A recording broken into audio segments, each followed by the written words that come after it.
At 5:30 a.m. on the 12th of July, 1752, in the village of Deerfield, Massachusetts, the day was beginning as it always did. The sky was just turning gray over the Connecticut River Valley. Smoke rose from a dozen chimneys. Inside the home of the blacksmith, Samuel Gibbs, the fire in the hearth had been kept alive all night. He stirred the coals, added kindling, and within minutes the flames were high enough to heat his forge. Everything seemed normal. Only a few hours later something was off. By 7:15 a.m. the village was fully awake. Children were fetching water from the well. Men were heading to the fields. Women were baking bread. But at 7:22 a.m., a cry was heard from the direction of the blacksmith's shop. The roof was on fire. The shingles had caught from a stray spark that flew upward from the forge and landed in a crack between the boards. The wood had been dried by weeks of July sun.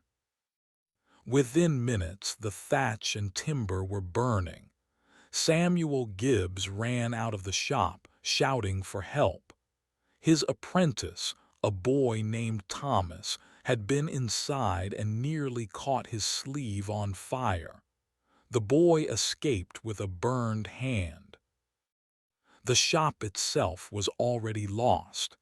At 7:28 a.m., the alarm bell at the meeting house began to ring.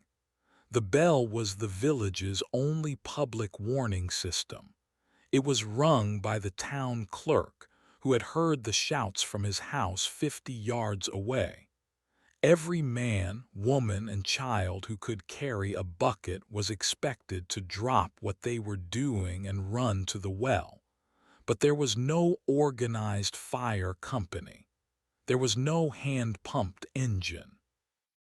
The only water came from a single public well and the individual wells dug behind houses, and those were shallow and slow to yield.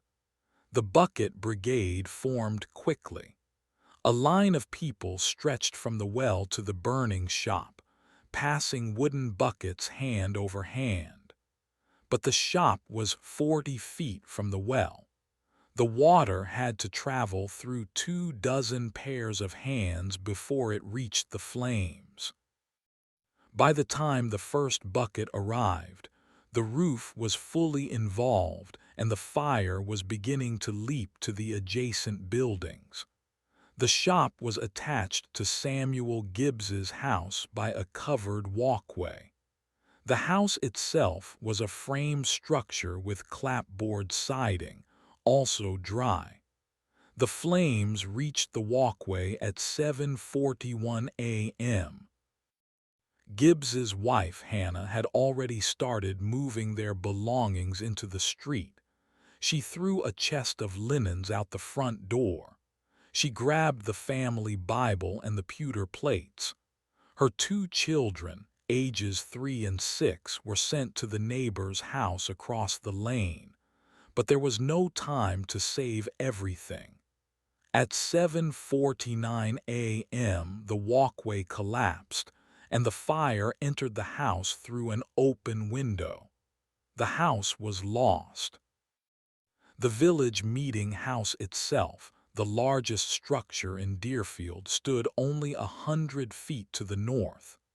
If the wind changed, that building would burn too. The wind that morning was light and variable, but it had been blowing from the south, pushing the flames toward the house and away from the meeting house. That was a lucky break, but the fire did not stop. It spread to a storage shed behind the house, which held hay and firewood. The hay ignited with a flash, sending a column of dark smoke into the sky that could be seen from the surrounding farms. By 8:10 a.m., 3 buildings were burning. The bucket brigade had made no progress. The water simply evaporated on contact with the hot wood. How could this have happened? The village of Deerfield had existed for nearly a century.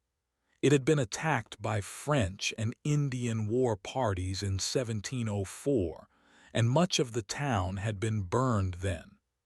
After the raid, the colony had required that all houses be built at least a certain distance apart, but that rule was never enforced in practice. Houses and shops had been rebuilt close together, sometimes sharing walls. The blacksmith shop was typical. It was a lean-to addition built against the house, saving materials but creating a direct path for fire. The town had no fire regulations. There was no tax for firefighting equipment.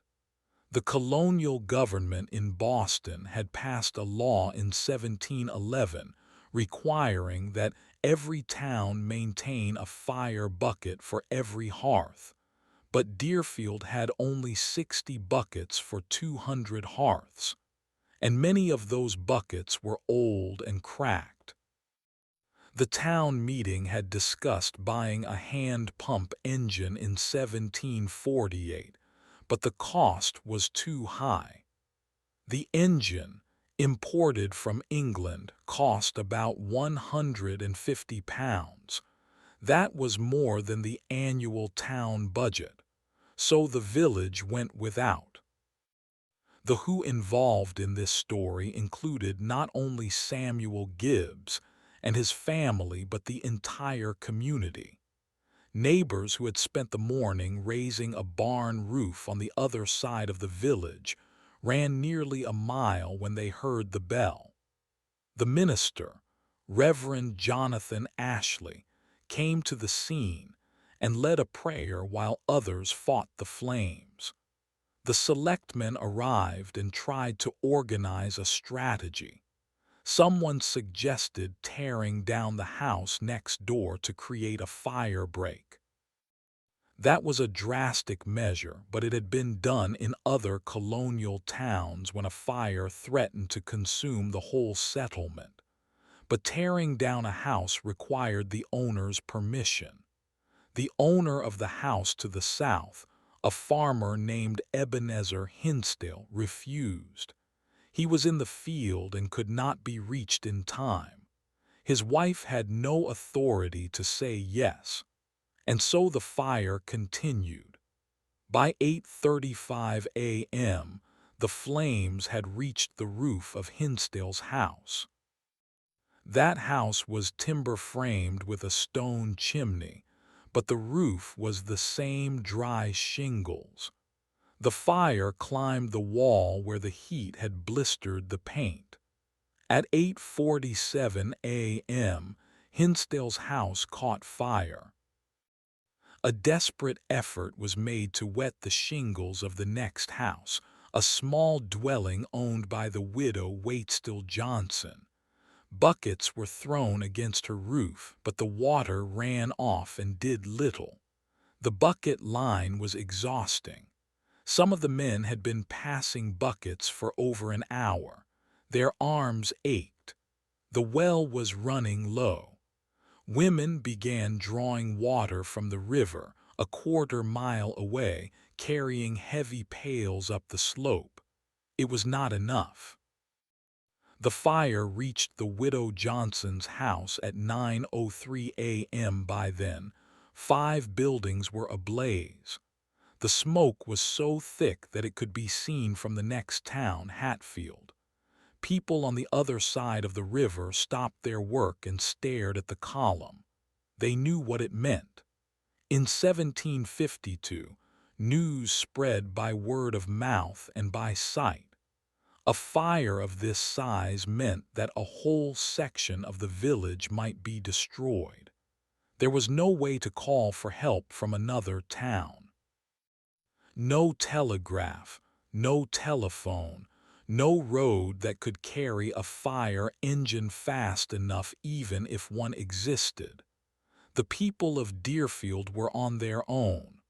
What happened next was a matter of desperate improvisation. The men who had been working on the barn roof brought their long poles and began hooking at the burning shingles to pull them down. They tried to isolate the fire by removing the fuel, but the heat was intense. The blacksmith's anvil, which weighed over 100 pounds, was glowing red. The iron tools inside the shop had melted into pools. The ground around the fire turned to ash and mud from the spilled water. One man collapsed from heat exhaustion and had to be carried away. The town's officials had no plan for a fire of this scale. The colonial era did not have building codes in the modern sense.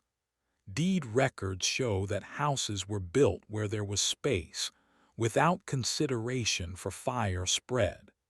The idea that a village should preposition ladders and buckets was acknowledged but not funded. The town records of Deerfield from 1749 mention a motion to purchase a pair of fire hooks, long iron hooks used to pull down burning buildings, but the motion was voted down. Those hooks would have allowed the men to pull the blacksmith shop to the ground quickly, starving the fire of vertical fuel. Without them, the fire burned until the framing collapsed on its own, which took over an hour. The fire was not finally brought under control until 10:45 a.m., when the burning buildings had been reduced to smoldering piles and the wind died completely. The bucket brigade had managed to wet the roof of the meeting house and the house on the opposite side of the lane. Those survived. But 3 families had lost their homes: the Gibbs family, Ebenezer Hinsdale, and the widow Johnson. Samuel Gibbs lost not only his house and his shop but all his tools. A blacksmith without tools could not work. He had no insurance. Colonial America had fire insurance companies in some cities. Philadelphia had had one since 1752, the same year as this fire. But Deerfield was rural. There was no agent, no policy, no financial safety net. The community would have to hold a collection at church. The minister would take up a special offering. The selectmen would ask for donations of tools and lumber. It would take months for Samuel Gibbs to rebuild, if he could rebuild at all. Many blacksmiths in similar situations never recovered. They became day laborers or left for the frontier. This fire was not unusual for colonial villages. Fires were a constant threat. The typical dwelling was made of wood. The hearth was the center of every home, and it was always lit. Sparks came from chimneys, from forges, from candles, from fireplaces. The danger was accepted as a part of life, but acceptance did not prevent disaster.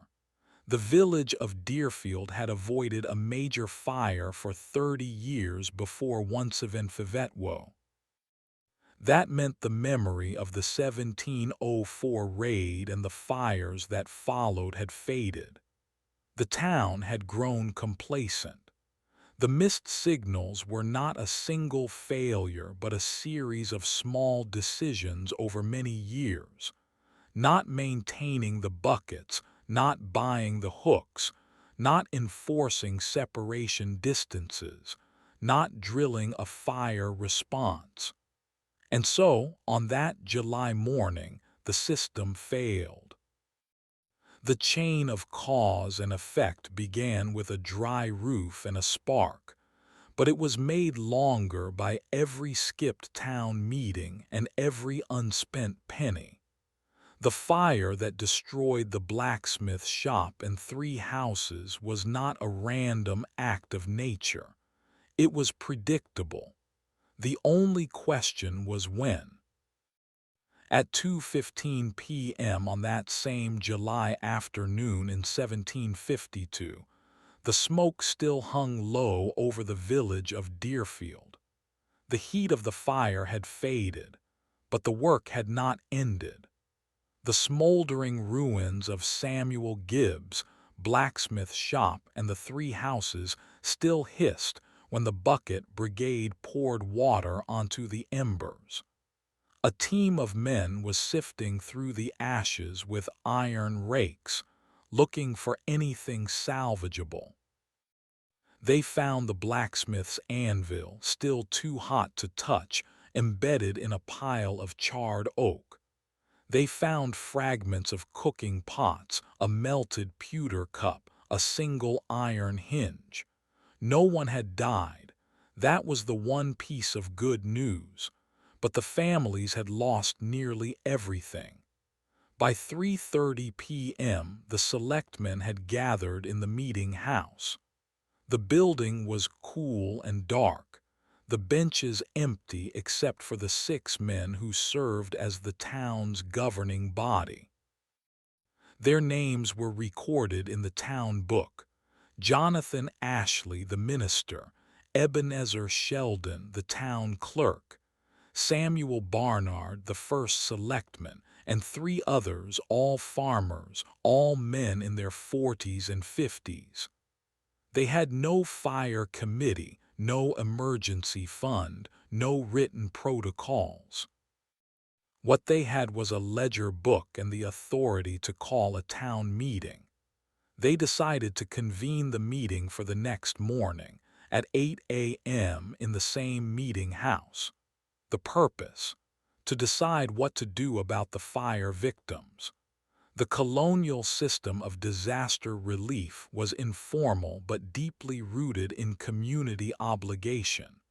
In Massachusetts, each town was responsible for its own poor and its own destitute.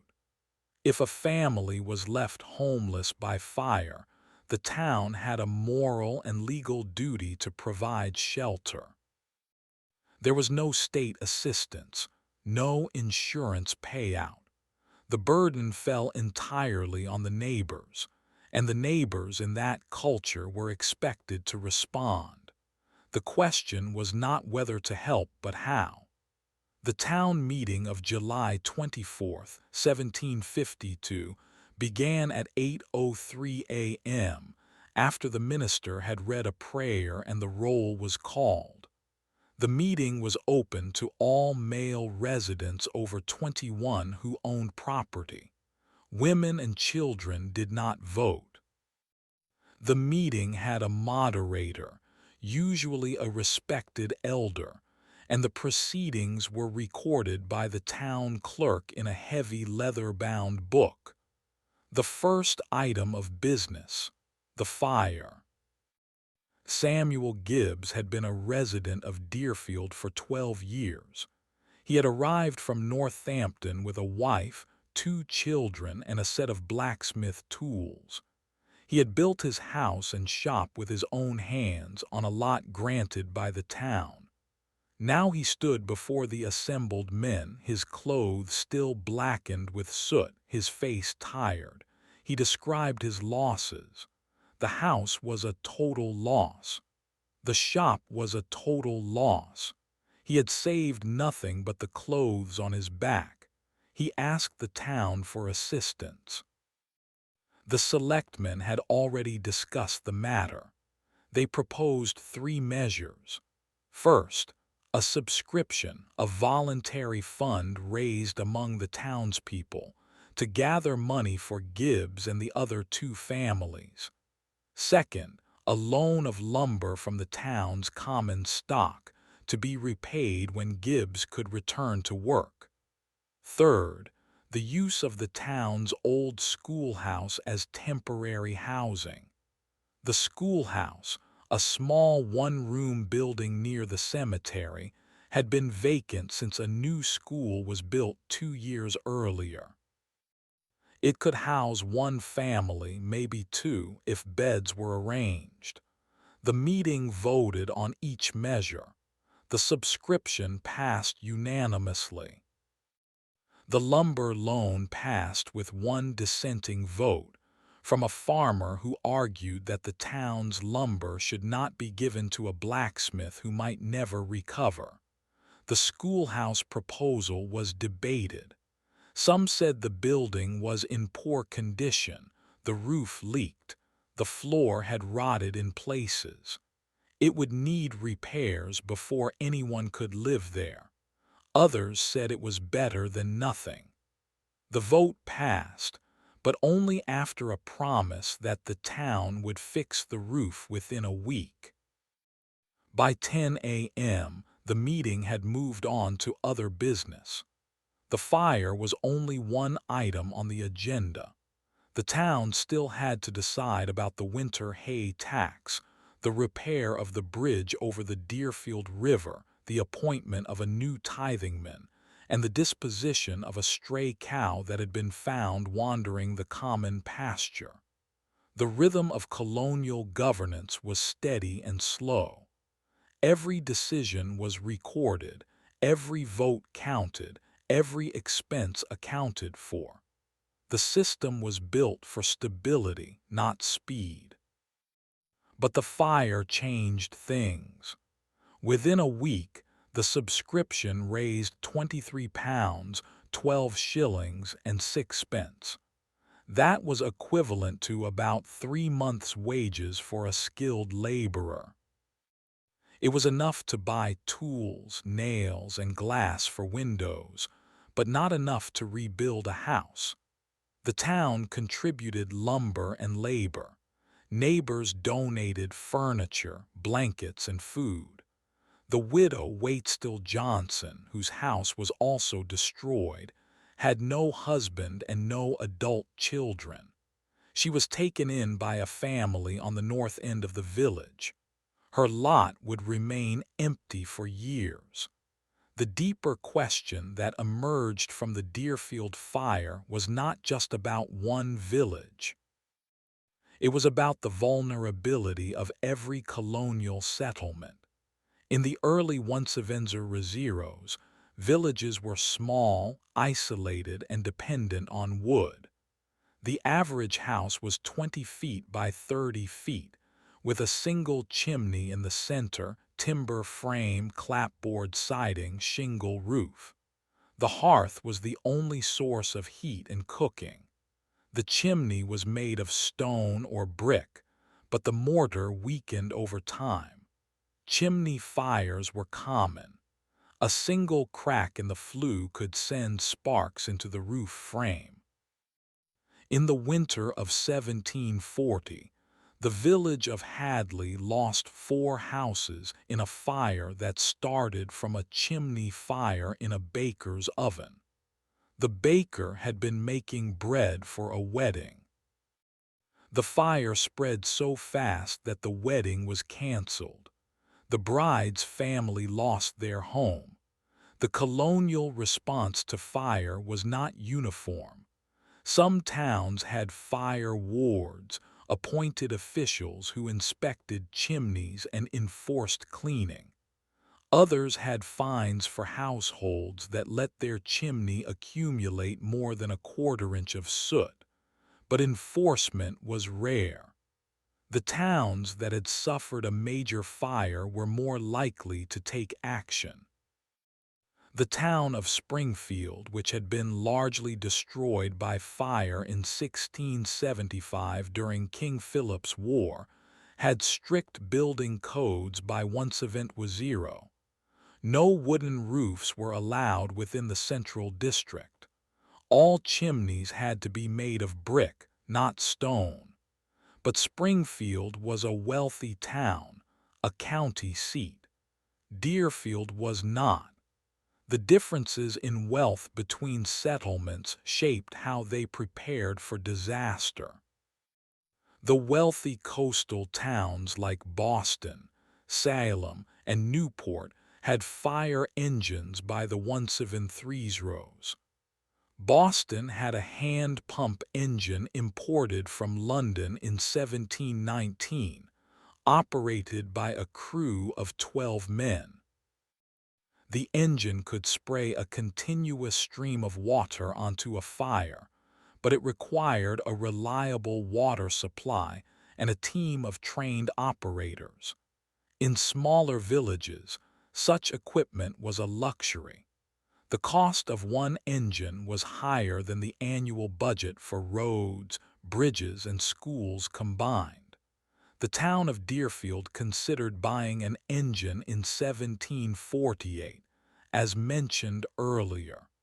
The minutes of that meeting show a motion to raise a tax for the purchase. The motion failed 41 to 32. The argument that carried the day was that the engine would be useless without a trained crew, and that the money would be better spent on repairing the meeting house roof. 9 years later, that decision played out in smoke. The fire of July 1752 was not the last fire in Deerfield. A second fire struck in 1765, destroying a tannery and 2 houses near the river. The village still had no engine. The town meeting again debated buying one, and again voted no. It was not until 1785, after a fire destroyed the entire east side of the common, that Deerfield finally purchased a hand-pump engine. It cost £160, raised by a special tax levied over 3 years. By then, the village had changed. Many of the original families had moved west. The population was smaller, the houses newer, the dangers better understood. But the engine never arrived in time for the fires that mattered most. The human cost of the 1752 fire extended beyond the material. Samuel Gibbs rebuilt his shop within a year, but he never fully recovered. He worked for another 10 years, then sold his tools and moved to Connecticut, where he died in 1768 at the age of 57. His obituary in the Boston Gazette, reproduced from a Connecticut newspaper, noted that he was well known for his industry but unfortunate in his latter years. The widow Johnson lived until 1773, dependent on the charity of her neighbors. She spent her last decade in a room in a house owned by her son-in-law. She had no possessions to pass on. Ebenezer Hinsdale, who had refused to allow his house to be torn down, rebuilt on the same spot. His house became known locally as the Fire Lot, and it was said that the grass grew greener there because of the ash buried in the soil. What investigators look for in these fires, if we can use the term in a colonial context, is a pattern of missed signals. The signals were not electronic but social. The town meeting had debated fire safety multiple times. Each time, the majority chose to defer the expense. The logic was understandable. Fire was rare, taxes were high, and the frontier was uncertain. But the logic was flawed because it assumed that a rare event would not happen in their lifetime. It did. The systems that failed were not mechanical. They were governance systems. The town had a formal structure for decision-making, but it had no mechanism for enforcing compliance with safety measures. The selectmen could recommend, but they could not require. The fire buckets that were required by provincial law were never inspected. The chimney sweeps who were supposed to be appointed were never named. The duty of fire prevention fell to individuals, and individuals often neglected it. That is the quiet tragedy of colonial life. Not that disasters happen, but that they were often foreseeable and still unaddressed. By the end of July 1752, the village of Deerfield had recovered its composure. The schoolhouse roof was repaired. The widow Johnson had moved in. Samuel Gibbs had been given a set of second-hand tools from a blacksmith in a neighboring town who had heard of the fire. The charred lots were cleared. The grass grew back by September. Life returned to its ordinary rhythm. The fields were harvested in October. The livestock were brought in. The winter came as it always did, with its cold and its darkness. The same hearths that had caused the fire now kept the surviving families warm. But the memory of the smoke column lingered. People talked about it for years. Children born after the fire grew up hearing the story. They learned that a spark from a blacksmith's forge could, in a matter of hours, change the fate of a family. They learned that the town meeting, for all its democratic ideals, could not always protect them. They learned that preparation was a choice, and that choices had consequences. On the 24th of April 1715, at 11 o'clock in the morning, the meeting house of the First Church of Windham, Connecticut, was full. The congregation had gathered for the weekly sermon. The building was a plain wooden structure, 40 feet long and 30 feet wide, with a steep pitched roof and a single bell tower. It had been built in 1699, 16 years earlier. At that time, the village contained about 60 families. By 1715, the population had grown to nearly 100 families. The meeting house had not been expanded in proportion. The solution was a gallery, a wooden balcony built along the back and side walls of the interior. It was added in 1705, 10 years before this morning. The gallery was intended for the younger members of the congregation and for visitors who had no regular pew.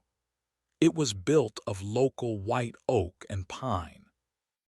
The floor was made of 1-inch planks laid over beams that spanned from the outer wall to the central posts. The beams were 10 inches deep, as later measurements would show, but only 6 inches wide. The carpenter who built the gallery was a man named Josiah Chaffee. He had been a resident of Windham since 1685 and was considered a reliable craftsman. The town meeting had voted to build the gallery on the 12th of March, 1705, by a vote of 23 to 19. The dissenters had argued that the gallery as proposed would not bear the weight of a full congregation. The minutes of that meeting recorded a statement from a farmer named Ezekiel Webb. The gallery seemeth insufficiently fastened. I counsel we wait until summer, when seasoned timber may be had. The vote was taken anyway. The gallery was finished in July 1705. Now, 10 years later, on a Sunday morning in April, the gallery held about 60 people. The sermon was being delivered by the Reverend Thomas Buckingham, a Harvard graduate who had served the Windham Church since 1708. He was preaching from the book of Ecclesiastes, on the theme that the sun also ariseth and the sun goeth down. The text was well known. The congregation listened in a state of quiet attention. At approximately 11:27, according to a deposition given later by a witness named Hannah Porter, A cracking sound was heard from the rear of the building. It was a low sound, like the breaking of a dry branch. Several heads turned. Then a second sound, sharper, and then a long groaning noise as the gallery floor began to bow downward. Within seconds, the floor gave way entirely. The gallery collapsed onto the pews below. The beams that had supported it snapped at the point where they joined the wall. The falling bodies and debris struck the main floor, sending up a cloud of dust and splintered wood. The roof above the gallery sagged but held. What happened? The collapse lasted no more than 4 seconds. When the dust cleared, the interior of the meeting house was a scene of devastation. The gallery lay in a heap of broken boards and twisted benches. Beneath the wreckage were men, women, and children. Some were dead. Others were trapped, crying out. The Reverend Buckingham later wrote in his journal that the sound of the collapse was like the breaking of a great tree in a storm, but more sudden. The service was immediately abandoned. People rushed to lift the debris. Neighbors ran into the village to summon help. The town surgeon, Dr. Samuel Chester, arrived within 15 minutes. He found 4 people already dead, 2 girls aged 9 and 11, the wife of Deacon Nathaniel Aspinwall, and an elderly man named John Trumbull who had been sitting in the front row of the gallery. The girls were sisters, the daughters of a farmer named Benjamin Marsh. They had been sitting together near the center of the gallery. The deacon's wife had been standing just before the collapse, about to sit down. The elderly man had been leaning against a support post that failed. The post was later found to have split along a knot. The injured numbered 23. Among them were a woman with a broken leg, a man with a fractured collarbone, and several people with deep cuts from splintered wood. One young man, a shoemaker's apprentice, had been pinned under a beam for nearly half an hour before he was freed. His leg was crushed. Dr. Chester amputated it the same day in a room at the tavern across the common. The operation lasted 13 minutes. The apprentice survived. The village began to respond immediately. The families of the dead were visited that evening. The Marsh sisters were buried together on the 26th of April. The entire village attended. The deacon's wife was buried beside her husband's pew in the meeting house yard. The funeral for John Trumbull was held on the 27th. The town meeting was called for the following week, on the 2nd of May. At that meeting, a committee of 5 men was appointed to investigate the collapse. They included the town's only lawyer, a landowner, a miller, and 2 farmers. Their instructions were to determine the cause and to recommend changes so that such a disaster would not happen again. The committee met on the 4th and 5th of May. They examined the remaining gallery structure which had not fully detached from the wall. They measured the beams. They questioned Josiah Chaffee, the carpenter, and took depositions from witnesses. They also examined the original town meeting records from Onsevenza-Rafiv. The evidence was clear. The gallery beams were undersized. The carpenter had used green timber, meaning oak that had not been fully dried. Over the 10 years, the beams had shrunk and cracked, losing strength. The joints where the beams entered the wall had been cut too shallow. The beam ends had simply pulled out of their pockets when the weight became too great. The committee also noted that no inspection had ever been made of the gallery after its construction. No town official had checked the work. The carpenter had been paid his fee, £80, and the gallery was simply used. What the committee did not examine, but later historians would note, was the deeper structure of the town's decision-making. The gallery had been debated. The dissenting voters had warned of danger, but the majority wanted the extra space quickly and cheaply. The carpenter was a neighbor, a trusted man. The cost of using seasoned timber would have added about 15% to the price. The town voted to use green wood. The carpenter built what he was paid to build. The system of town government relied on trust, not on enforcement. There was no building code, no inspector, no penalty for unsafe work. The only check was the reputation of the builder, and that reputation was not enough. The committee's report was read at the town meeting on the 9th of May. It concluded that the gallery had been insufficiently constructed, with beams too slender and wood too green, and no oversight exercised. The town voted to accept the report. They then voted to fine Josiah Chaffee £10 for faulty workmanship. Chaffee argued that he had built exactly what the town had approved. The town minutes record his statement: "I built as I was bidden. I used the timber I had. The town chose the timber and the measure." The fine was reduced to £5 after a second vote. Chaffee paid it, but he left Windham within 2 years. He moved to the frontier settlement of Litchfield, where he continued to work as a carpenter. There is no record of another building collapse in Litchfield during his lifetime. The deeper question from the Windham collapse is not about one carpenter or one town meeting. It is about the nature of safety in a society that does not regulate it. In colonial America, buildings were built by local craftsmen using local materials and local judgment.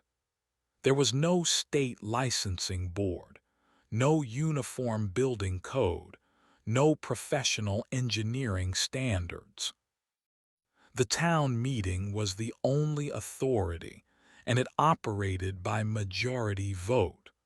A warning from a minority could be overruled. The cost of safety was a line item in a budget that was always tight. The choice to defer that cost was made again and again. The same pattern appears in the fire at Deerfield, in the collapse at Windham, and in countless other small disasters scattered through the colonial record. A bridge in Sudbury, Massachusetts, failed in 1728 because the abutments were built on a soft riverbank. A mill dam in Concord burst in 1739 because the logs were not properly chinked. A schoolhouse roof in Guilford, Connecticut, caved in under snow in 1746 because the rafters were too light. Each time, the aftermath included a town meeting, a committee report, a fine, and a promise to do better. Each time, the next disaster looked very similar. The human consequences of the Windham collapse were not only the 4 deaths and the 23 injuries. There was also the slow erosion of trust. The Marsh family never recovered. Benjamin Marsh sold his farm the following year and moved to Rhode Island. The 2 surviving Marsh children were raised by relatives. The deacon's wife had been a central figure in the church. managing the weekly distribution of bread to the poor. After her death, the weekly distribution was taken over by a neighboring widow, but the program lost momentum. Within 2 years, it had stopped entirely. The elderly John Trumbull had been the town's only recorded veteran of King Philip's War. He had no surviving children. His small estate was divided among his nieces. His house, a one-room cottage near the mill, was sold for debts. The village of Windham did eventually rebuild the meeting house gallery. It was finished in October 1775. The new gallery used beams of seasoned oak, 12 inches deep and 8 inches wide, doubled at every joint. The town also voted to limit the gallery to 50 persons at any time. That limit was enforced for a few years, then gradually forgotten. By 1730, the gallery regularly held 70 or more. But the most important consequence of the Windham collapse was its legal legacy. The colony of Connecticut, after hearing of the disaster, passed a law in May 1716 requiring that all meeting house galleries be approved by a licensed surveyor. That surveyor was to be appointed by the county court. The law specified that the surveyor must examine the beams, joints, and flooring before the gallery could be used. The fine for using an unapproved gallery was £20. This was one of the first building safety laws in the American colonies. It was not widely enforced. The surveyor system depended on county courts, which met only twice a year, and the surveyor himself was often a carpenter with no engineering training. But the principle was established. A building could not simply be trusted because it looked right. It had to be checked. The law did not prevent all collapses. In 1733, a gallery in the town of Lebanon collapsed during a funeral, killing 2 more people. That gallery had been built after the 1716 law, but the surveyor had not inspected it. He had been ill, and the town proceeded anyway. The law was amended to include a penalty for the surveyor if he failed to inspect, but the pattern continued. The Colonial Village was not a place where safety was automatic. It was a place where safety had to be chosen, contested, paid for, and remembered. By the summer of 1715, Windham had returned to its ordinary rhythm. The meeting house was repaired. The dead were buried.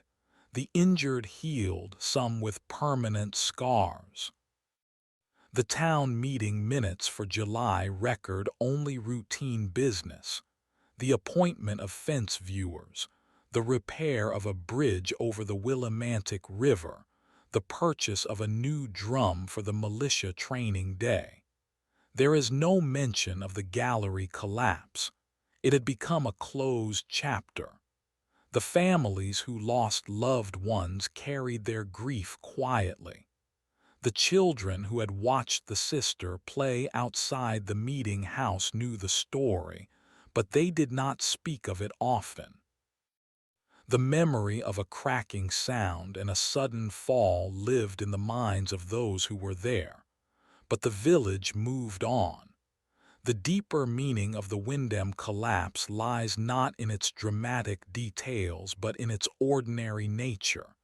It was not a massacre. It was not an invasion. It was not a plague. It was a Tuesday morning in a meeting house that was too crowded, built with wood that was too green, approved by a town that was too poor to wait. It was the kind of disaster that colonial life produced again and again, a disaster born not of malice, but of the slow accumulation of small errors. The carpenter had a reputation, but reputation does not inspect beams. The town meeting had a vote, but a vote does not measure stress. The community had faith, but faith does not distribute weight evenly, and so the village continued. On the 24th of April 1715 at 11:27 in the morning, a gallery collapsed. 4 people died, 23 were injured. A surveyor system was born, and in the fields around Windham the corn was planted as usual the following week. The seasons did not pause. The sun arose and the sun went down. The village rebuilt, as villages do. But the lesson remained, written in the town records, buried in the small graveyard behind the meeting house, waiting for the next village to learn it again. On the 29th of October 1727, at 10:30 in the evening, the ground began to shake. It was not a subtle tremor, not the kind that might be mistaken for a passing cart. This was a deep, rolling motion that traveled from the coast of Massachusetts inland to the Connecticut River Valley. The shaking lasted between 2 and 3 minutes. Chimneys fell. Stone walls collapsed. In Boston, the steeple of the Old North Church swayed violently, and the weathercock at the top twisted on its iron spindle. In the village of Newbury, a man named Samuel Choate was crossing his barnyard when the earth lurched. He later wrote in his diary, "I did think the world was coming to an end. I fell to my knees and prayed." The earthquake of 1727 is not remembered today as one of the great disasters of colonial America. It killed only a handful of people directly. In Massachusetts, the official count was 6 dead, all from falling masonry or collapsing walls. Another dozen were injured. But the importance of the event lies not in the death toll. It lies in what the earthquake revealed about the colonial village. The shaking was a test of every structure in every town, and many structures failed. In the weeks following the quake, town committees were appointed across New England to assess damage. The reports that survive tell a consistent story. Buildings that were poorly built fell. Buildings that were well built held. But the distinction was rarely about wealth. It was about care. In the town of Ipswich, a meeting house built in 1703 with beams of green oak and unbraced joints collapsed entirely. The roof fell inward. No one was inside at the time. In the town of Reading, a mill dam cracked and released a flood of water that washed away a section of the road leading to the meeting house. In the village of Hadley, a man named Joseph Smith was killed when his own chimney fell through the roof of his bedroom. The chimney had been rebuilt the previous summer after it was found to be leaning. The mason had used fieldstone and clay, but he had not laid a proper foundation. The earthquake finished what the leaning had started. The colonial response to the earthquake was not primarily engineering. It was theological. Ministers across New England preached sermons linking the earthquake to divine displeasure. The most famous of these was delivered by the Reverend Thomas Prince of Boston, who argued that the earthquake was a judgment on the colony's growing materialism and neglect of religious duty. He pointed to the recent collapse of the Meeting House Gallery in Windham as evidence that the people had forgotten God. The earthquake, he said, was a warning. His sermon was printed and sold throughout the colonies, but the practical response was different. In many towns, the earthquake prompted the first systematic inspections of public buildings. The town of Springfield voted to have its meeting house examined by two carpenters chosen at the town meeting. The carpenters found that the roof frame had shifted 2 inches during the quake. The joints were loose. The beams had been fastened with wooden pegs that had dried and shrunk over the years. The town voted to reinforce the frame with iron straps. That was an expensive decision. Iron was not cheap in Once-Event-Wosven. A single strap strong enough to hold a roof beam cost as much as a day's labor for a skilled smith. But the town paid it. In the village of Deerfield, the earthquake caused a different kind of failure. The town's powder house, a small stone structure built to store gunpowder for the militia, developed a crack in its wall. The crack was not noticed until the spring thaw, when water seeped in and ruined half the powder. That powder had been purchased at great expense 3 years earlier. The loss meant that the militia could not train properly. The town meeting debated whether to buy new powder or rely on the powder stored in individual homes. They bought new powder, but only after a long argument. The crack in the wall was repaired with a mixture of lime and sand, but the repair was not permanent. Within 2 years, the crack reopened. The powder house was eventually abandoned. The deeper question raised by the 1727 earthquake is the same question raised by the Windham collapse. How did a society without modern engineering, without building codes, without insurance, without any formal system of safety, manage to survive? The answer is partly luck. The earthquake struck at night, when most people were in their homes, not in the meeting houses. If it had struck at 11 o'clock on a Sunday morning, the death toll would have been far higher. The meeting houses of New England were packed with worshippers every Sabbath. Many of those meeting houses had galleries. Many of those galleries were built with the same green timber and undersized beams that had failed at Windham. The earthquake did not collapse them, but it weakened them. Over the following years, several galleries had to be repaired. But the answer is also partly adaptation. The Colonial Village learned slowly. Each disaster taught a lesson that was written down in the town records and remembered by the oldest residents. The lesson was not always applied.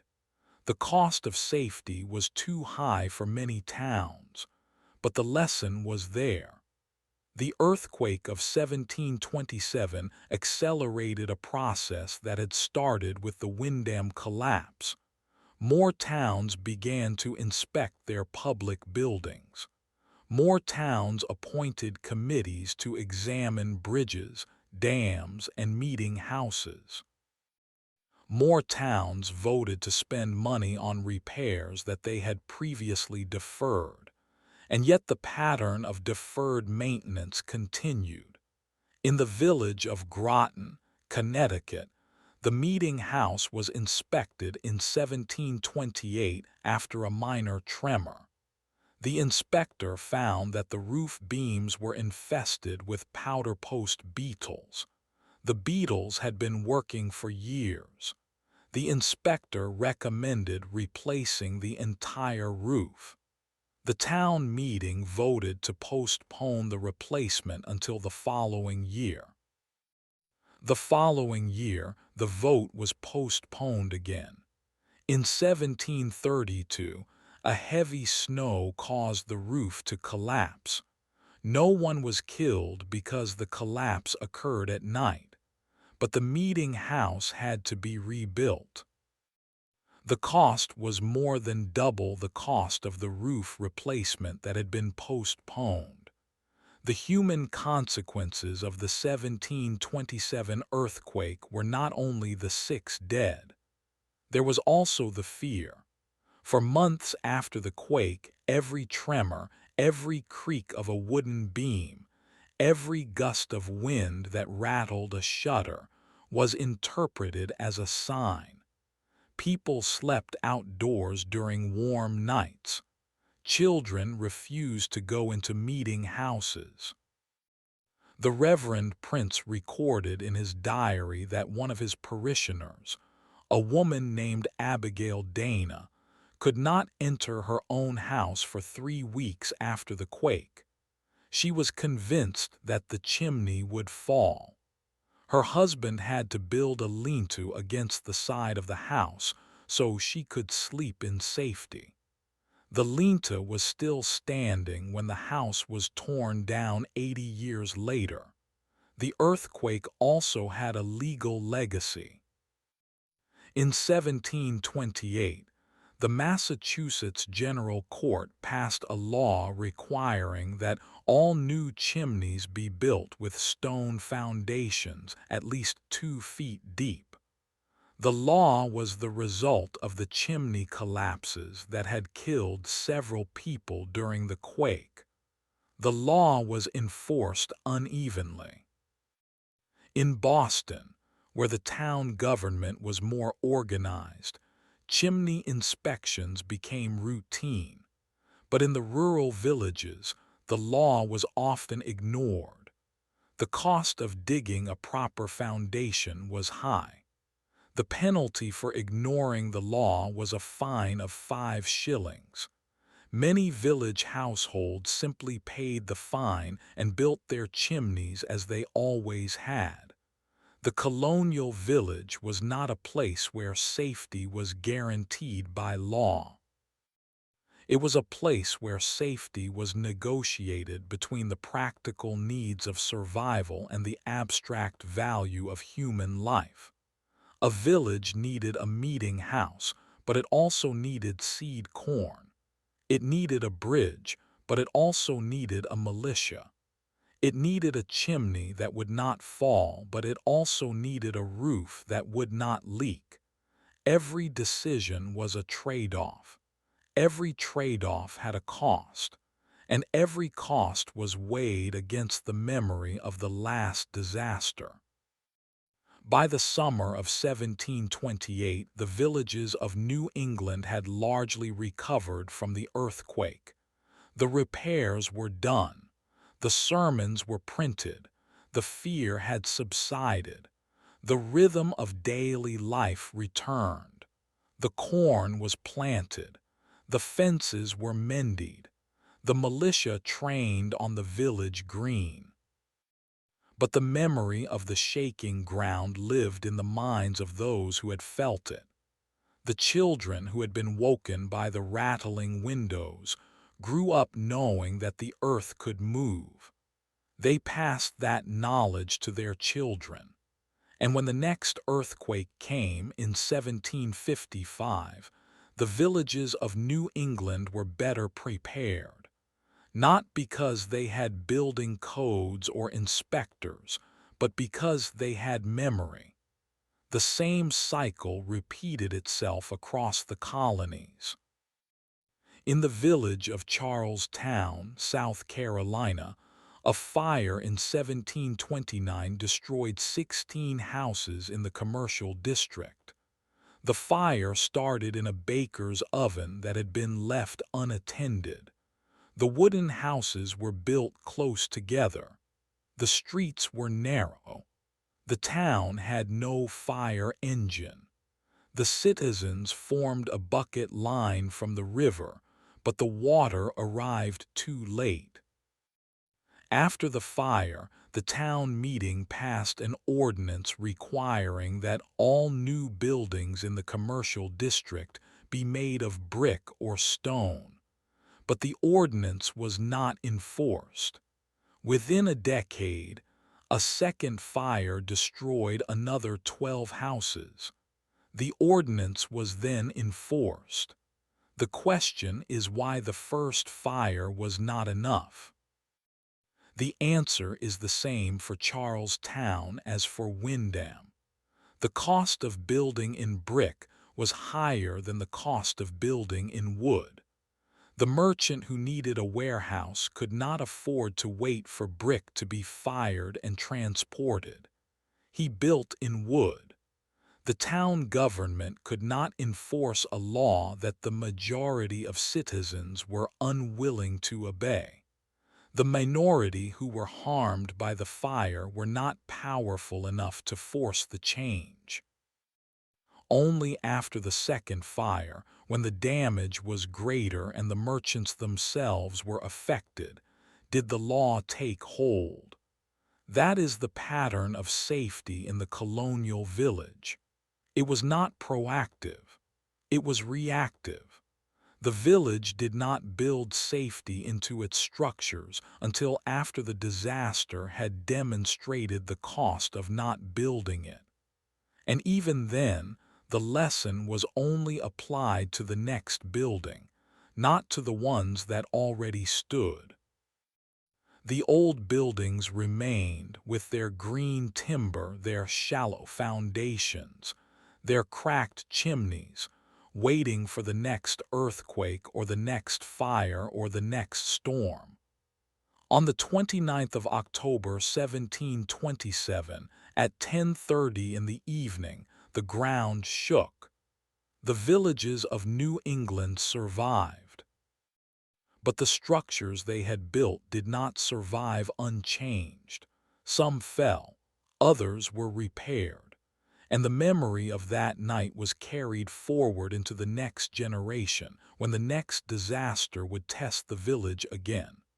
On the 23rd of June 1741 at 2 o'clock in the afternoon, a lightning strike hit the meeting house in the village of Wethersfield, Connecticut.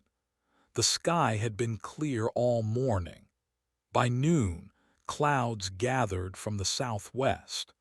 The thunder began at 1:30. The strike was not the first of the season. 3 houses in neighboring towns had already been hit that spring, but it was the most destructive. The bolt entered through the belfry, ran down the wooden frame, and ignited the dry timbers of the roof. Within 15 minutes, the entire roof was ablaze. The meeting house was the largest building in the village, 40 feet by 30, with a steeple that could be seen from the river. The village had no fire engine. The nearest one was in Hartford, 5 miles away, and it had been broken for 2 years. What happened next was recorded in the town records by the clerk, Samuel Wells. The men of the village formed a bucket line from the town well, which was 50 yards from the meeting house. The women carried children and valuables from the nearby houses. The fire spread to the roof of the adjacent tavern before it was beaten back with wet blankets. The meeting house was lost. The roof collapsed inward at 3:15. The walls stood for another hour, then fell. The bell, which had been forged in Boston in 1698, melted in the heat. The sound of it cracking was heard a mile away. By evening, only the stone foundation remained. The investigation began the next morning. The town council appointed a committee of 5 men to determine the cause. They examined the charred remains of the belfry. They found a blackened streak on the south side of the steeple frame, consistent with a lightning strike. They also found evidence that the lightning rod that had been installed in 1736 had been removed in 1739. The rod had been a gift from a Boston merchant, but the town meeting had voted to take it down because the iron brackets were rusting and the cost of replacing them was too high. The rod was stored in the cellar of the tavern. When the committee retrieved it, they found it intact. The deeper question raised by the Wethersfield fire is the same question that had been raised by the Windham collapse and the 1727 earthquake. How did a society that knew lightning rods could save buildings choose not to use them? The answer is partly cost. The rod itself had been free, but the brackets and the grounding chain cost £3. The town had voted to spend that money on road repairs instead. The answer is also partly risk perception. Lightning strikes were rare. The village had gone 5 years without a significant fire.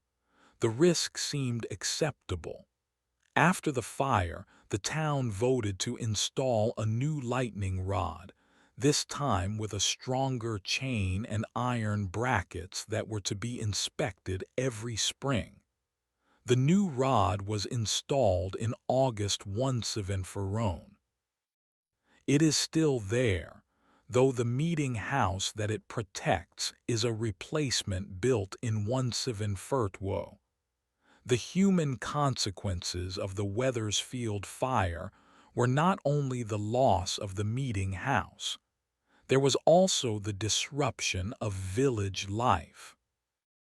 The meeting house was the center of religious, civic, and social activity. Without it, services were held in the tavern. Town meetings were held outdoors when the weather permitted. The school, which met in the meeting house basement, was canceled for the summer and fall. The village clerk lost his records, which had been stored in a chest in the gallery. The chest was recovered, but the ink had run and many pages were illegible. The town had to reconstruct its tax rolls from memory and from copies kept by the county. The fire also had a legal legacy. In 1742, the Connecticut General Assembly passed a law requiring that all new meeting houses be built with stone walls and slate roofs. The law was inspired by the Wethersfield fire and by a similar fire in the village of Stratford the previous year. The law was enforced in the larger towns, but in the remote villages, the cost of stone and slate was prohibitive. Many villages continued to build in wood. The law was amended in 1745 to allow wooden buildings if they were constructed at least 40 feet from the nearest structure. That distance was seldom maintained. The pattern of deferred safety continued across New England.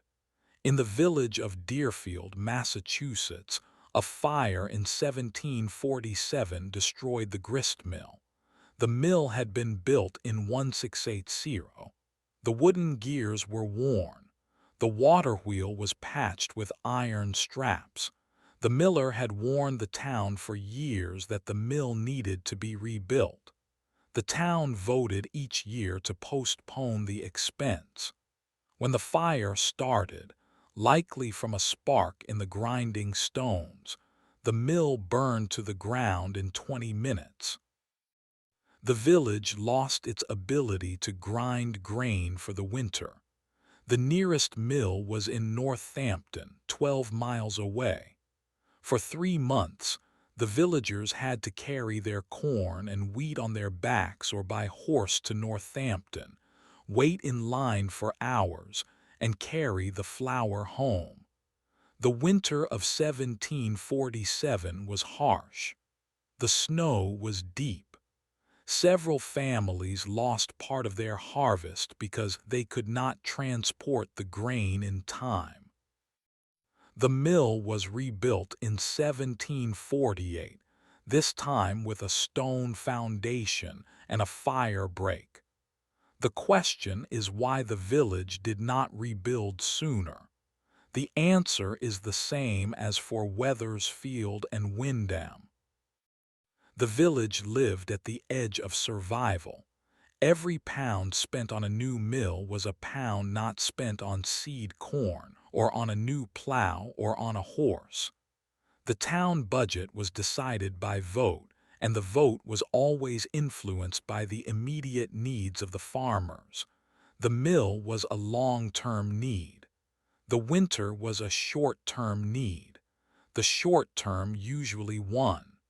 By the summer of 1742, Wethersfield had rebuilt its meeting house. The new structure was larger than the old one.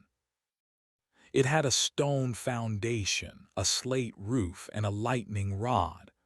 The village also formed a fire company, the first in the county. The company had leather buckets, ladders, and a hook for pulling down burning roofs. The buckets were stored in a shed built next to the new meeting house. The shed was unlocked so that anyone could use the equipment in an emergency. The company drilled once a month.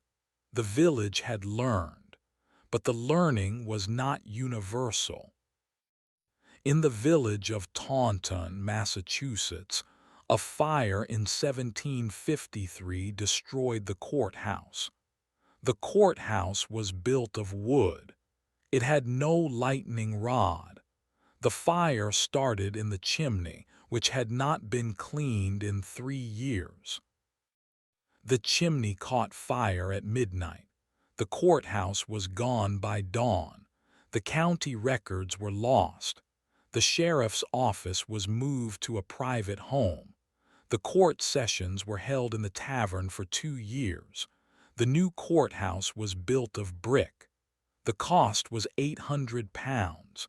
The old courthouse had cost £200. The lesson was expensive. The Colonial Village was a world of delayed consequences. The roof that was not replaced in 1728 collapsed in 1732. The chimney that was not cleaned in 1750 caught fire in 1753. The lightning rod that was removed in 1739 was missed in 1741. Each village had its own calendar of disasters, its own list of deferred repairs, its own set of lessons learned too late. And yet the villages survived. They rebuilt. They adapted. The adaptation was slow. It was uneven. It was often expensive, but it happened. The story of the Wethersfield fire is not only about a lightning strike. It is about the tension between the present and the future. The village chose the present every time until the future arrived and demanded payment. The payment was the meeting house. The payment was the mill. The payment was the courthouse. The payment was the lives of the 6 who died in the 1727 earthquake. The villages paid and then they built again. That is the pattern of life in colonial America. It is a pattern that continues in every village, town, and city that has ever chosen a cheaper roof over a safer one. The lightning strikes. The ground shakes. The fire starts. And the village decides once again whether to remember or to forget. That question, whether to remember or to forget, was posed again in the spring of 1763 when the river rose. At 10:30 on the morning of the 5th of June 1763, the Sudbury River in the village of Framingham, Massachusetts, reached a level that had not been seen in living memory. The river had been swollen by 3 days of heavy rain. The rain began on the 2nd of June, a Thursday. By Friday evening, the ground was saturated. By Saturday morning, the river had overflowed its banks in the low meadows. The villagers expected that.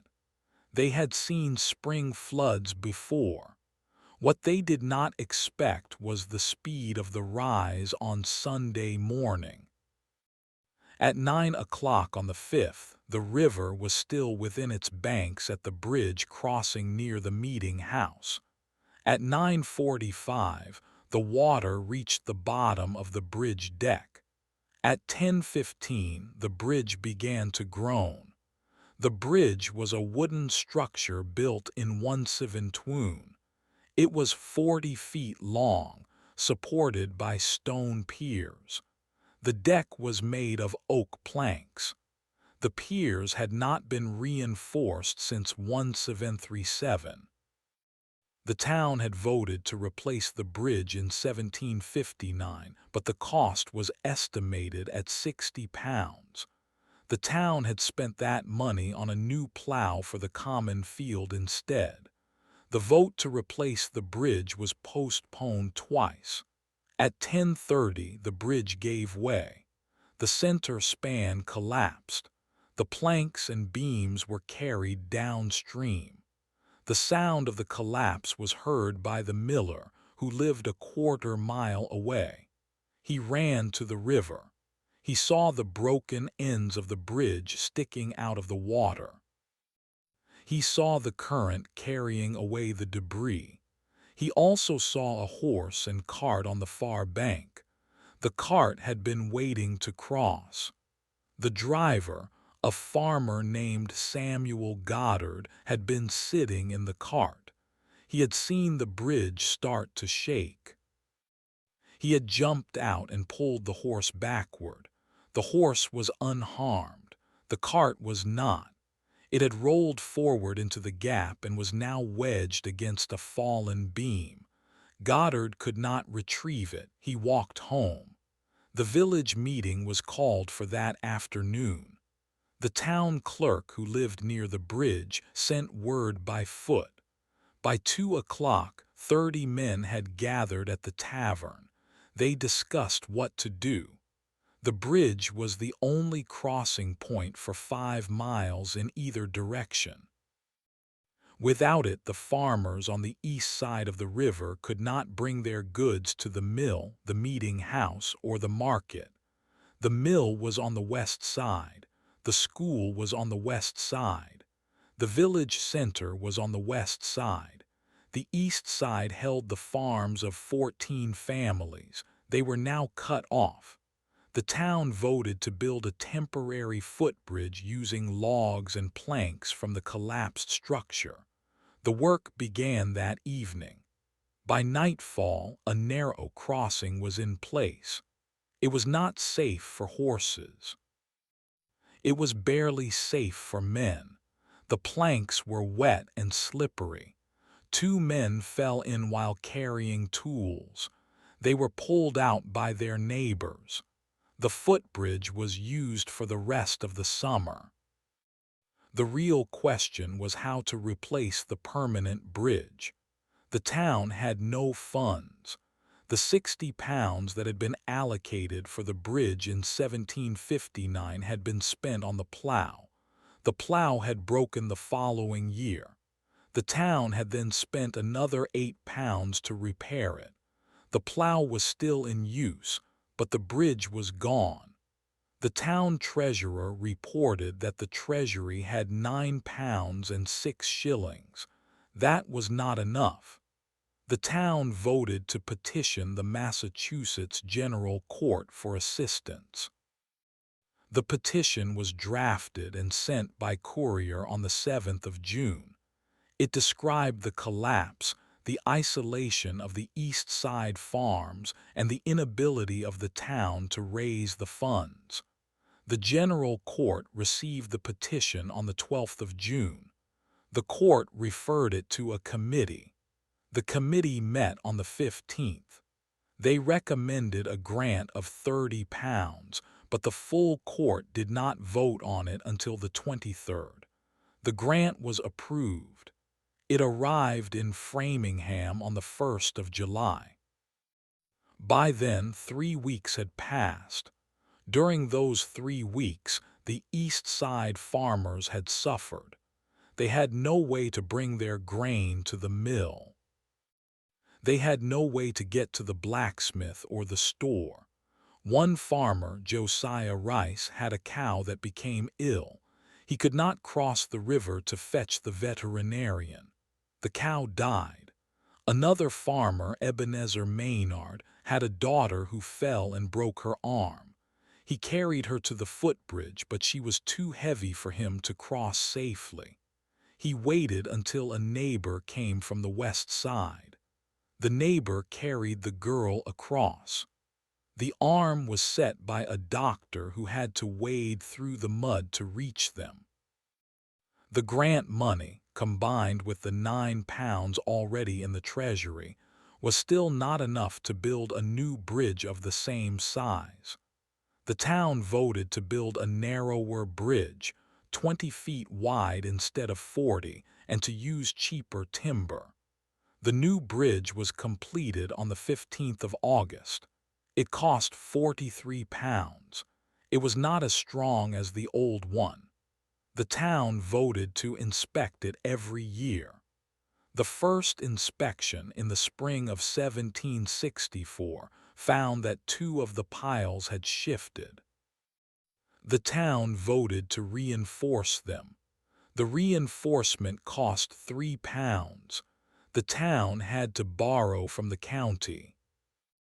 The deeper question raised by the Framingham Bridge collapse is the same question raised by the Wethersfield fire, the Windham collapse, and the Taunton courthouse fire. Why did the town not maintain the bridge when it was still safe? The answer, again, is cost and risk perception. The bridge had stood for 42 years. It had survived earlier floods. The probability of collapse seemed low. The cost of replacement seemed high. The town chose to spend its limited resources on things that seemed more urgent: the plow, the road, the fence around the common field. But the cost of the collapse was higher than the cost of replacement. The lost labor, the lost grain, the lost cow, the lost work hours, the risk to children crossing the footbridge, these were not counted in the town budget. They were counted in the lives of the villagers. Samuel Goddard's cart was never recovered. The horse died 2 years later. The daughter of Ebenezer Maynard recovered, but her arm never fully straightened. The village learned a lesson, but the lesson was specific to the bridge. They did not apply it to other infrastructure. In the village of Concord, Massachusetts, the same lesson was learned differently. In 1766, the town voted to build a new mill dam on the Concord River. The old dam had been built in 1653. It had been repaired 7 times. The last repair, in 1764, had cost £14. The town engineer warned that the dam would not survive another spring flood. The town meeting debated. A group of farmers argued that the dam was too expensive to replace. They voted to defer.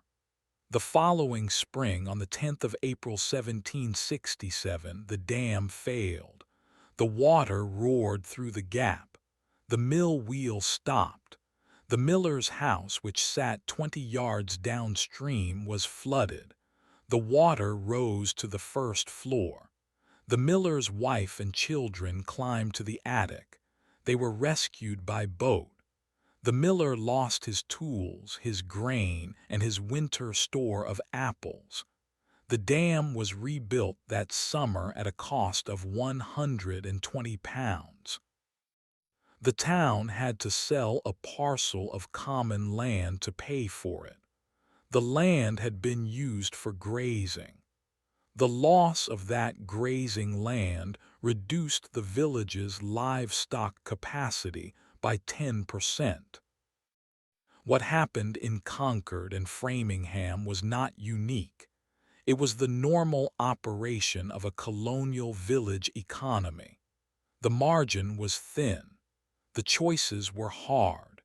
The future was discounted because the present was urgent. The pattern repeated itself across New England, across the Middle Colonies, across the South.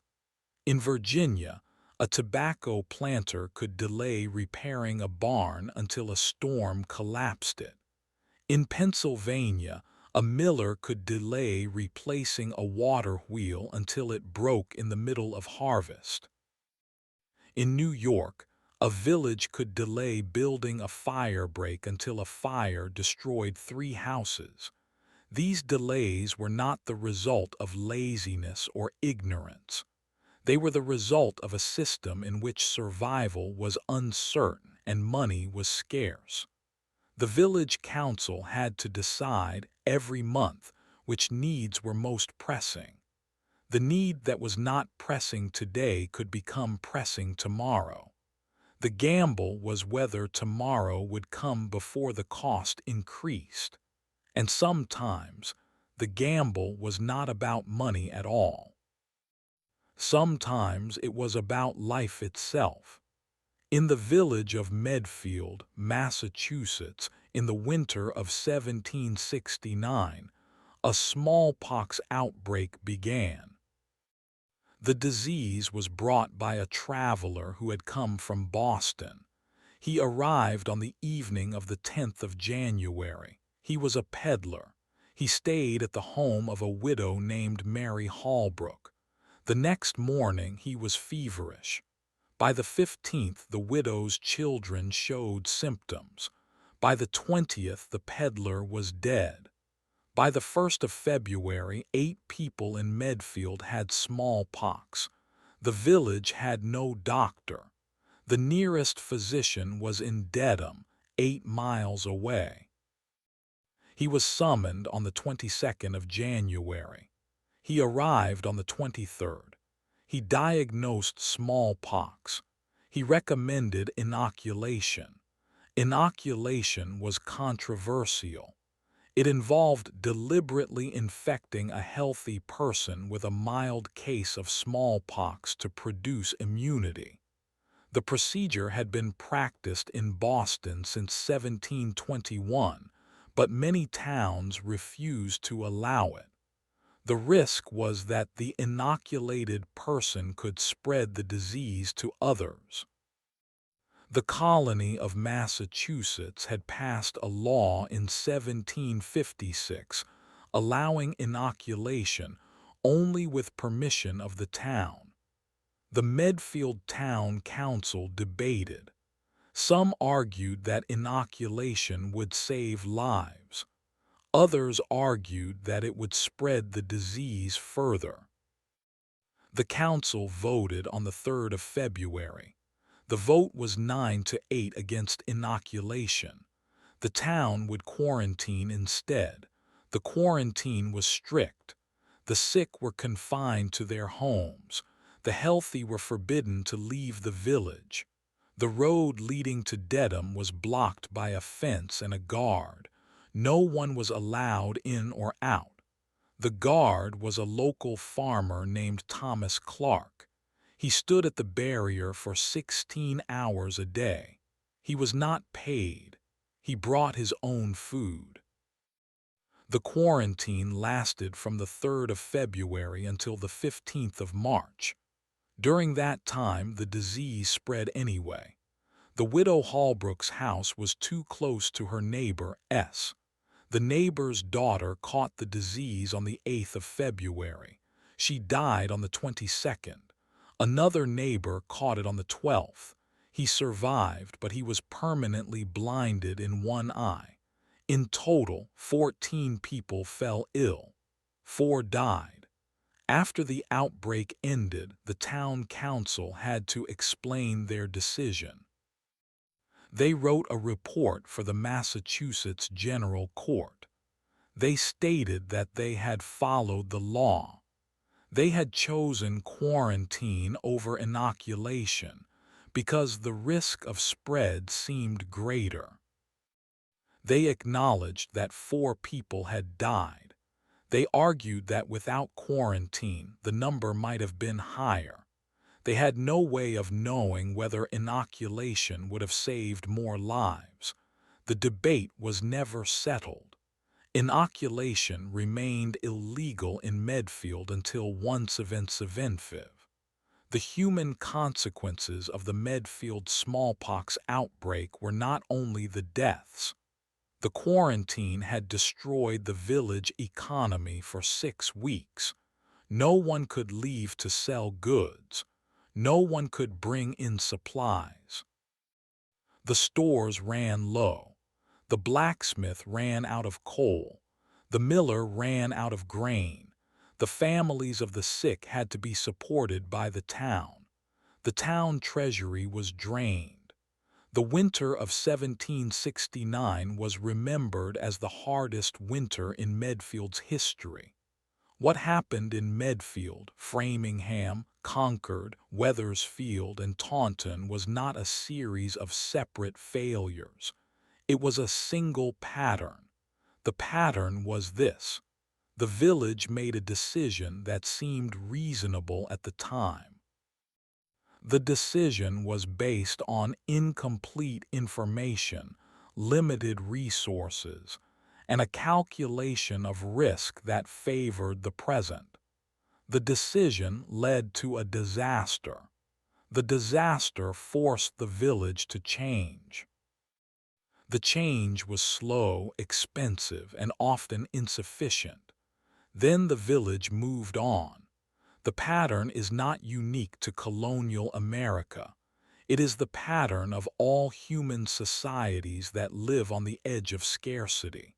The difference is that in the colonial village, the consequences were immediate and visible.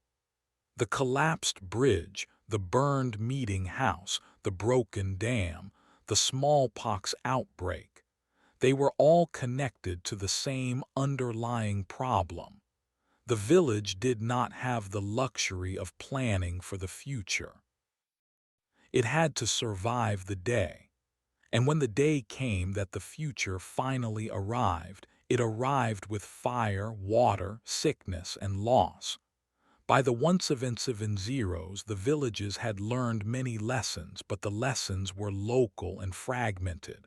There was no central authority to enforce building codes or safety standards. There was no insurance. There was no system of inspection. Each village had to learn from its own mistakes. Some villages learned faster than others. Some never learned at all. In the village of Westborough, Massachusetts, a fire in 1772 destroyed the schoolhouse. The schoolhouse was a wooden building that had been erected in once-event-for-six. The chimney was faulty. The town had been warned by the schoolmaster in once-event-69. The warning was recorded in the town minutes. The schoolmaster wrote that the chimney was cracked and that sparks could escape into the roof. The town voted to inspect the chimney. The inspection was scheduled for the spring of once-event-seven-zero. It was postponed to the fall. It was postponed again to the spring of once-event-seven-on. By the time the inspector arrived in May 1771, the chimney was still cracked. He recommended repairs. The town voted to make the repairs. The vote was taken in June. The repairs were to be done by the carpenter, John White. John White agreed to do the work for £2.10. He was to begin in August. He delayed because of a harvest job. He started in September. He finished the work on the 3rd of October. The repairs were incomplete. He had patched 2 cracks but missed a third. That third crack was not discovered until the fire. On the morning of the 11th of April 1772, a spark from the chimney landed in the roof. The roof was dry. The weather had been warm and windy. The spark smoldered for 2 hours before flames were seen. The schoolmaster smelled smoke at 10 o'clock. He sent a boy to the well. The bucket was dry. The well had not been filled since the previous autumn. The boy ran to the tavern. The tavern keeper's wife sent her son to the river. The river was a quarter-mile away. By the time the bucket returned, the roof was fully ablaze. The schoolmaster got the children out. All 23 escaped. The schoolhouse was destroyed. The town meeting that followed was heated. The schoolmaster accused the town of negligence. The town council blamed John White. John White blamed the weather. The town voted to sue John White for breach of contract. The suit was heard in the county court in Worcester. The court ruled in favor of the town but only awarded damages of £1. John White was a poor man. He could not pay. The town absorbed the loss. The new schoolhouse was built of stone. It cost 3 times as much as the wooden one. The town had to borrow from a merchant in Boston. The loan was repaid over 10 years. The schoolhouse still stands. The schoolhouse fire in Westboro, the bridge collapse in Framingham, the dam failure in Concord, the meeting house fire in Wethersfield, the smallpox outbreak in Medfield, these are the bones of the colonial story. They show a world that was fragile, reactive, and slowly learning. The learning was not linear. It did not always take hold. But over the course of the century, the villages of New England became safer. They built with stone and brick. They maintained their chimneys. They reinforced their bridges. They began to keep emergency funds. They formed fire companies. They demanded accountability from their officials. By the time the American Revolution began in 1775, the colonial village had changed. It was still poor. It was still vulnerable. But it had accumulated a body of hard-won knowledge. The knowledge was stored in town records, in the memories of elders, in the design of buildings, and in the layout of streets.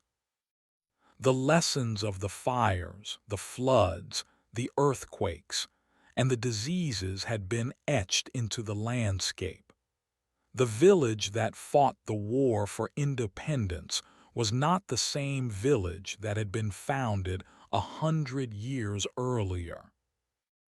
It was a village that had learned, through trial and error, that the present could not be ignored and the future could not be deferred forever.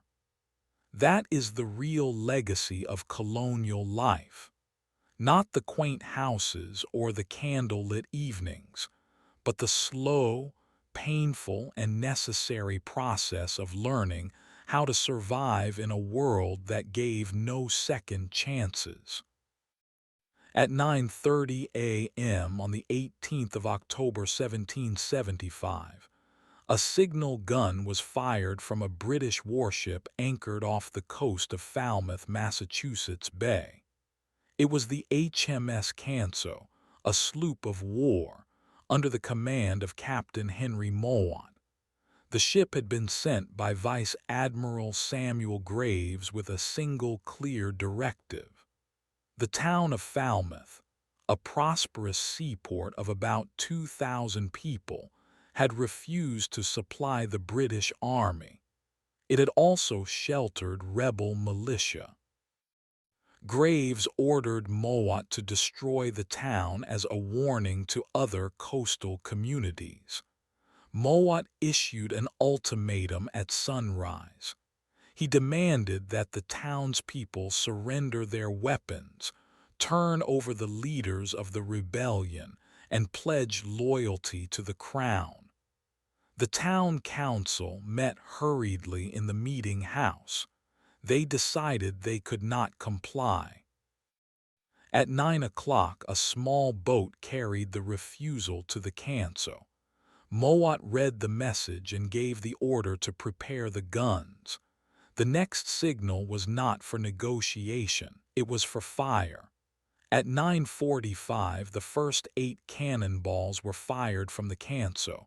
3 landed in the harbor, 2 struck the wharves. 1 crashed through the roof of a warehouse. 2 fell short. The town's militia, numbering about 40 men, had no cannon. They could only watch. The citizens began to evacuate. They gathered what they could carry: clothes, food, a few pieces of furniture. Many had already seen what happened to other towns. They knew the pattern. At 10 o'clock, a second volley landed. This time the cannonballs were heated red. They were designed to start fires. One struck the meeting house, a large wooden building built in 173. Within minutes, the roof was ablaze. The flames spread to the adjacent houses. The wind was from the east. The fire moved inland. By 11 o'clock, the entire waterfront was burning. The wharves, the fish houses, the rope walks, the sail lofts, all were destroyed. The smoke could be seen from Cape Elizabeth, 12 miles away. The townspeople who had not yet fled were now trapped. The British sent a landing party of Marines to set fire to the houses that the cannon had missed. They carried torches and oil. They moved systematically from street to street. Some houses were empty. Others still contained families. The Marines ordered them out. A woman named Mary Wainwright refused to leave her bedridden husband. The Marines set fire to the house anyway. She and her husband died in the flames. By noon, over 100 buildings were burning. At 2 o'clock, the canso was joined by another British vessel, the HMS Raven. The Raven added her own guns to the bombardment. The combined firepower was overwhelming. The town had no defense. The few wells in the village had been drained by earlier attempts to fight the fire. The bucket brigades were useless. The town's fire engine, a hand-pumped machine purchased in 1765, was destroyed in the first hour. The heat was so intense that the glass in windows melted. The stone foundations of some buildings cracked from the heat. By 4 o'clock, the fire had reached the residential streets inland. The houses there were mostly frame with shingle roofs. They burned quickly. By dusk, over 400 buildings were destroyed. The town was gone. What happened in Falmouth was not a natural disaster. It was an act of war. The British Navy had carried out similar operations against other towns, first in Massachusetts, then in Connecticut and Rhode Island. The pattern was always the same. The ship arrived. The ultimatum was given. The townspeople refused. The bombardment began. The town burned. The intended effect was to terrorize the colonies into submission. But the effect was the opposite. The destruction of Falmouth hardened the resolve of the rebellion. News of the burning spread through the colonies within 2 weeks. Pamphlets were printed. Sermons were preached. The image of a peaceful town reduced to ash by a foreign power became a rallying cry. The Continental Congress condemned the action. The states began to mobilize militias for coastal defense. The human consequences of the Falmouth fire were severe and long-lasting. Of the 2,000 residents, about 1,000 became refugees. They fled inland to towns like Gorham, Scarborough, and Standish. They had lost everything. The winter of 1775 was one of the harshest on record. The refugees lived in lean-tos, barns, and borrowed rooms. They survived on charity. The town of Falmouth was never rebuilt to its former size. Many of the displaced families did not return. Some moved to the frontier in Maine. Others joined the Continental Army. The economy of the region was shattered. The port had been the center of trade for southern Maine. Without it, the region fell into poverty that lasted for decades. How could this have happened to a community that had survived for over a century? The answer lies in the asymmetry of power between a colonial village and a global empire. Falmouth had no fortifications. It had no warships. It had no heavy artillery. The village had learned to survive against winter, famine, disease, and fire, but it had not learned to survive against a naval bombardment. The lessons of earlier disasters, the schoolhouse fire in Westborough, the dam failure in Concord, the smallpox outbreak in Medfield, had taught the village how to build safer structures, how to organize fire brigades, how to quarantine the sick. None of those lessons applied when the fire came from an enemy's cannon. The systems that failed in Falmouth were not local. The failure was national. The colonies had no unified defense. The Continental Congress had not yet established a navy. The coastal defense relied on local militias, which had no cannon and no training for naval attack. The British understood this weakness perfectly. They would exploit it for the next 2 years, burning towns from Maine to Virginia. The pattern was only broken when the Continental Army and Navy began to coordinate coastal defenses in 1777. But for Falmouth, that was too late. The fire of Falmouth was investigated by the Massachusetts Provincial Congress. A committee was formed to document the destruction. They interviewed survivors, measured the damage, and calculated the losses. The total value of property destroyed was estimated at £100,000 sterling. That was a staggering sum for a single town in 1775. The committee recommended that the Continental Congress provide compensation. The Congress had no money. No compensation was ever paid. The survivors were left to rebuild with their own hands. The rebuilding of Falmouth took 50 years.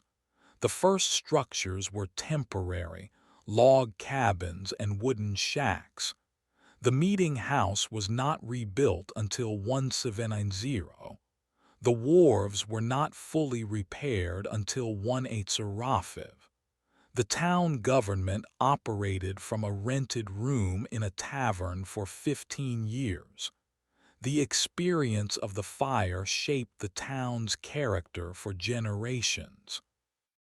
The people of Falmouth became fiercely independent, deeply skeptical of central authority, and determined to never be caught unprepared again. When the town was eventually incorporated as Portland in 1786, it required that all new buildings be built of brick or stone within the central district. That ordinance, born from the ashes of 1775, remains in the city code to this day. The story of Falmouth is not unique. It is one of many colonial villages that faced destruction during the Revolution. Bedford, New York, was burned by the British in 1778. Norwalk, Connecticut, was burned in 1779. New Haven, Connecticut, was shelled in 1779. Each of these events followed the same pattern. The village made a decision to resist. The British responded with overwhelming force. The village was destroyed. The survivors fled, returned, and rebuilt slowly, painfully, and with new lessons. The lessons were not just about defense. They were about the fragility of settled life. The colonial village was a precarious balance of resources, labor, and luck. One bad harvest could cause a famine. One outbreak of disease could kill a quarter of the population. One fire could erase a century of work. The war added a new dimension to this fragility. Now, destruction could come not only from nature but from a deliberate, organized enemy. The village had to learn to defend itself, to store supplies in hidden locations, to maintain communication with neighboring towns, and to plan for emergencies that were not natural. This learning was slow and uneven. Some towns built forts. Others organized town watches. Many villages dug wells at multiple locations so that no single fire could cut off the water supply. They built stone storehouses for grain and ammunition. They created committees of safety that had the authority to act without calling a full town meeting. These committees were the precursors to the modern civil defense system. They were the first attempts to institutionalize emergency preparedness in American communities. By the end of the war in 1783, the villages of New England had undergone a transformation. They were poorer than before the war. Many had lost their young men in battle, but they had gained something intangible. They had gained experience in surviving catastrophic disruption. They had learned that the worst could happen and that they could still go on. That resilience was the foundation on which the early American Republic was built. What happened in Falmouth on that October day in 1775 was a disaster, but it was also a turning point. The villagers who watched their homes burn did not give up. They did not surrender. They walked inland, survived the winter, and returned to rebuild. They did so not because they were extraordinary, but because they had learned over the previous century of colonial life that survival was not guaranteed. It had to be fought for, year after year, disaster after disaster. That was the true legacy of life in a colonial village. Not the quiet, peaceful scenes of hearth and harvest, but the relentless, unsentimental demand to endure. And endure they did. As the winter of 1775 set in along the coast of Maine, the survivors of Falmouth did not stop to reflect on the meaning of their loss. They were too busy trying to stay alive. The refugees who had fled inland to Gorham and Scarborough built shelters from bark and logs. They burned whatever wood they could find. They ate salt pork, dried beans, and the charity of neighboring towns.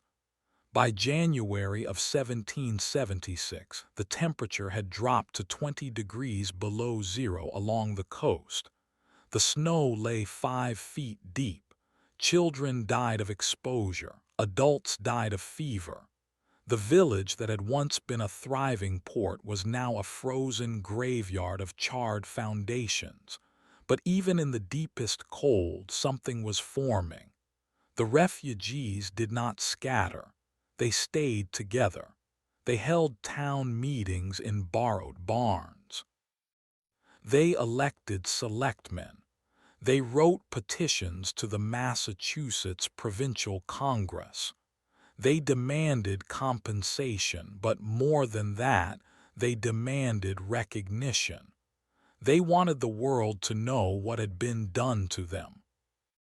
In April of 1776, the Massachusetts Provincial Congress passed a resolution declaring that the destruction of Falmouth was a deliberate act of barbarism. They ordered that a full account be printed and distributed throughout the colonies. That pamphlet, titled The Destruction of Falmouth, was one of the first official war propaganda pieces of the American Revolution. It described in vivid detail the shelling, the fires, the refugees, and the British refusal to allow the townspeople to evacuate their belongings before the bombardment began. The pamphlet reached Philadelphia by June of 1776. It was read aloud in the Continental Congress. Delegates from Massachusetts used it as evidence of British tyranny. It helped push the Congress toward a final break with the Crown. On July 4, 1776, the Declaration of Independence was adopted. Among the grievances listed against King George III was that he had burned our towns. That phrase was written with Falmouth in mind. But the fire of Falmouth was also a catalyst for structural change in colonial communities. After the war, many coastal towns in New England enacted new building codes. They required that all new houses within a certain distance of the waterfront be built of brick or stone. They mandated that every household keep at least one leather fire bucket and a ladder. They organized official fire companies with dedicated equipment and regular drills. These measures did not prevent future fires. Portland would burn again in 1866, but they reduced the speed with which flames could spread. The psychological aftermath was more difficult to quantify. Children who had watched their homes burn carried that memory for the rest of their lives. Many never returned to the coast. They stayed inland, clearing farms in the forests of western Maine and northern New Hampshire. They raised families who remembered that the old village was destroyed. That memory shaped their politics. The towns where Falmouth refugees settled became some of the most staunchly anti-British communities in the new nation. They voted for Federalist candidates who supported a strong navy to defend the coast. They supported tariffs to build American industry. They did not trust the sea. What happened in Falmouth also changed the way colonial villages thought about preparedness. Before the war, a village's emergency planning was almost entirely reactive. After a fire, they might dig a new well. After a flood, they might raise a dam. After an epidemic, they might clean the streets. But the war taught them that emergencies could be both sudden and repeated. They needed permanent institutions. In 1776, the Massachusetts Provincial Congress created a committee of safety for every county. These committees had the authority to evacuate towns, seize supplies for the army, and coordinate defense. They were the first coordinated emergency management systems in American history. By 1783, when the Treaty of Paris was signed, the coastal villages of New England looked very different than they had in 1770. The population had shifted inland. The forests had been cut back for farmland. The ports were smaller. The ships were fewer. But the villages that survived had learned something essential. They had learned that a community could be destroyed and still choose to rebuild. They had learned that survival was not passive. It required organization, cooperation, and a willingness to sacrifice. The story of Falmouth is not just a story of fire and destruction. It is a story of how ordinary people, faced with the worst, refused to give up. They did not have a plan. They did not have an insurance policy. They had only each other, and that in the end was enough. The fires burned out. The war ended. The village returned. Not as it was, but as it had to be. That was the true legacy of life in a colonial village.